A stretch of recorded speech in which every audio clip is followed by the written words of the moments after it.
அதாவது தமிழக முதல்வர் வந்து அதாவது வெளிநாடு, அதாவது தமிழகத்துக்கு வரக்கூடிய வருவாயை பெருக்கிறதுக்காக என்னன்னா வெளியூர்களுக்கு வெளிநாடுகளுக்கு சென்றிருக்கிறாரு.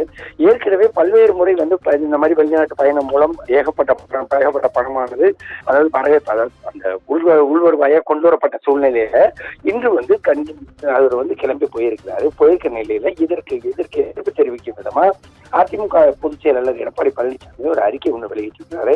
கடந்த 40 மாதங்கள்ல 50 முறைக்கு மேல 40 மாதங்கள்ல 50 முறைக்கு மேல வெளிநாடுகளுக்கு வந்து போயிட்டு இருக்கிற சூழ்நிலையில அவங்க போறது சுற்றுலா, அதாவது குடும்பமா போறாங்க. அது வந்து சுற்றுலா போறாங்களா அல்லது தொழில் முதலீடுகளை ஈர்க்க போறாங்களா அப்படிங்கிற மாதிரி கேள்வி எழுப்பி இருக்கிறாரு.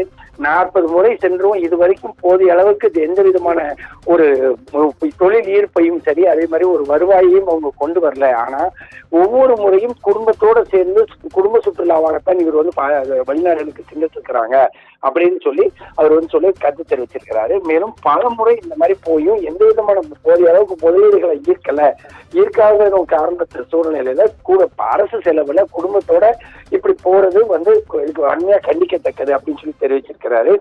ஏற்கனவே ஜப்பான் போனோம், அங்க ஜப்பான் போயிட்டு வந்தோம், அங்க போய் இவ்வளவு முதலீடுகள் எடுத்தோம், அமெரிக்காவுக்கு போய் இவ்வளவு முதலீடுகள் எடுத்தோம்னு சொல்லக்கூடிய முதல்வர் வந்து எந்தவித முதலீடுகளையும் ஈர்க்கலன்னு குடும்பமா சுற்றுலா செல்றது மட்டுமே குறிக்கோளா வச்சிருக்கிறாரு.